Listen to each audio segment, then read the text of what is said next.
How's it going, guys? This is Egrka here, bringing you a review of McFarlane's latest Assassin's Creed Series 1 action figures. This is the first that we're seeing McFarlane do this line of Assassin's Creed figures. And if you guys know, if you are Assassin's Creed fans who have collected figures in the past, that Egrka used to have the license for these figures. Unfortunately, when Assassin's Creed 3 came out, Egrka's apparently lost the license to Assassin's Creed, and McFarlane snagged it really fast. And so we have these 5-inch Assassin's Creed figures. Now, they do look really cool in the packaging. I only have Edward so far, and it is a kind of a letdown that they are smaller than the Egrka versions, but I guess it's something new, and it's something we're going to have to accept if we want to get figures from this line. So without further ado, let's get into this review.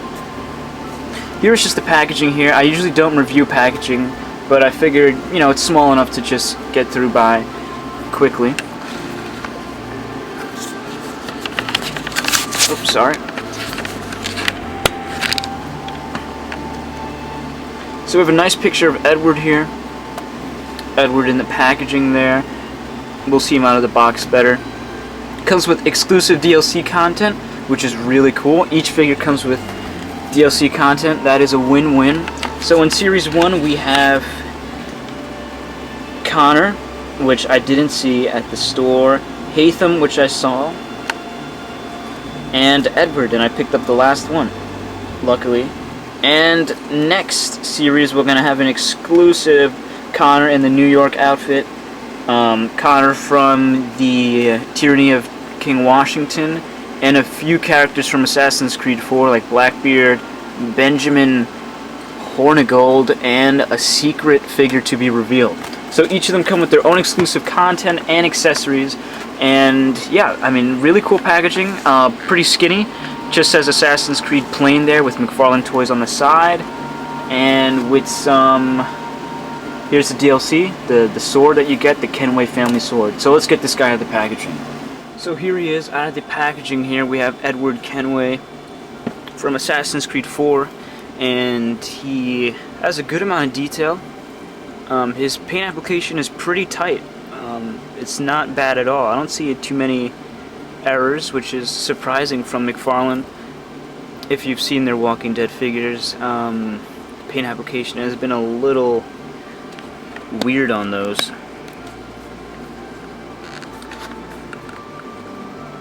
But you see, we have a good amount of detail for the size. The washes and the dry brush effects look great. The straps, the drapery,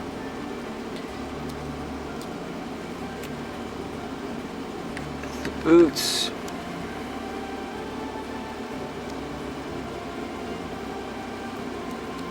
really cool. Digging the pirate boots.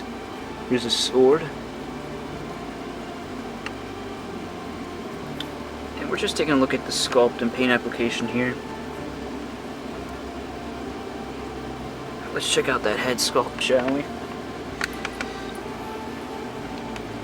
Let's see how close we can get.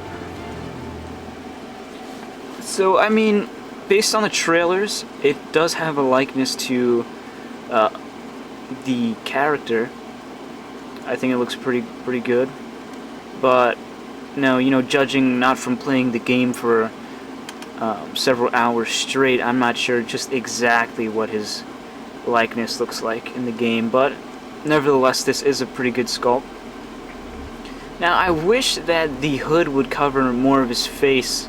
I mean, in the lighting it looks cool, but, you know, if you take it to a normal lit place, it's going to look a little awkward, because his eyes aren't really covered as much, but that's not really McFarlane's fault, that's the design of the character. So really nice how the hood, you know, hangs and falls on the shoulders, and how it rests and wrinkles. Everything is really great, and I'm surprised, to be honest. When I heard Egrka was losing the license and McFarlane was picking it up, I was very disappointed, but McFarlane is doing a pretty good job. They know that the Assassin's Creed fan base is very dedicated, and I think it's great that they're responding in such a good way. So let's check out the articulation here. The hood is a separate piece from the figure. It's a softer plastic, but you can move it in a way that you can move the head and then move the hood back into place.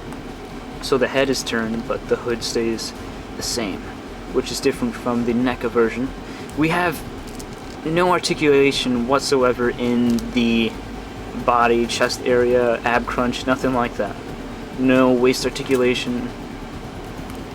Everything is one solid piece here. Personally, I don't mind that, but I know some collectors that like a lot of articulation, but unfortunately you're not going to get that with the body.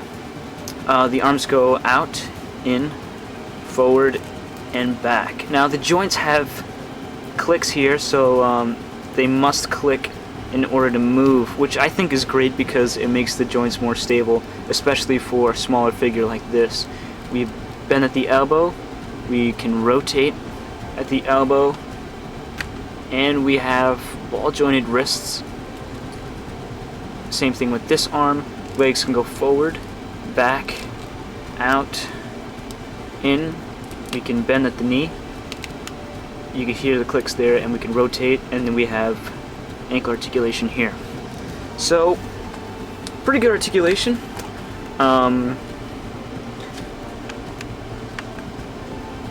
The drapery here can hinder the articulation a bit, but doesn't really bother me much. Let's take a look at the accessories. We have our two swords here that are pretty cool.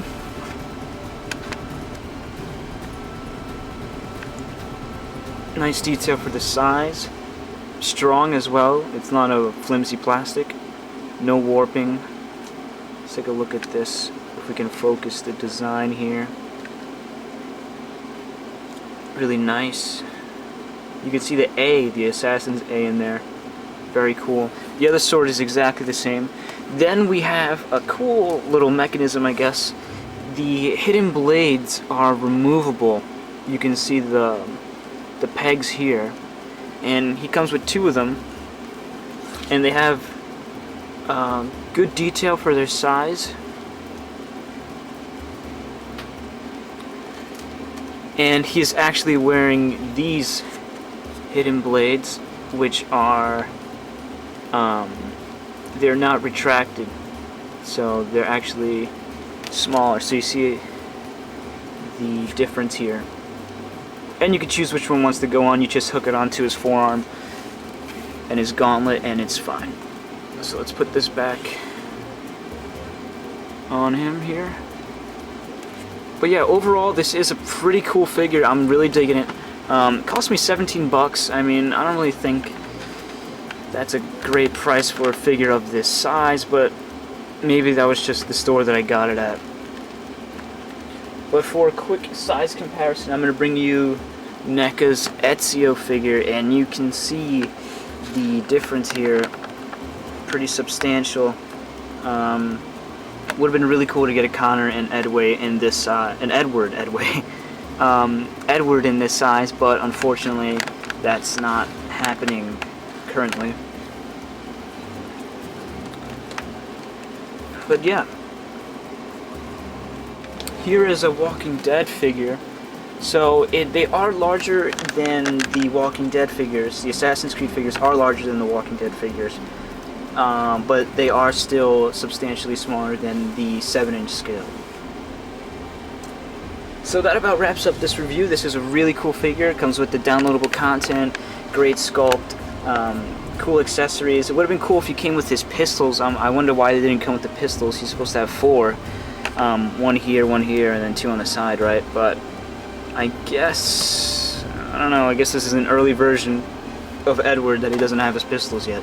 But I hope you enjoyed this review, and stay tuned for more videos. I'm excited to get this game. I already got my PS4 pre-ordered. I'm going to get it launch day. It's going to be awesome. And I'm excited for this game. I'm a hardcore Assassin's Creed fan, and no matter if they make a game every single year, they know I'm going to buy it, but I think they need to slow down a bit. Anyway, once again, I hope you enjoyed this review, and stay tuned for more videos. See you guys later.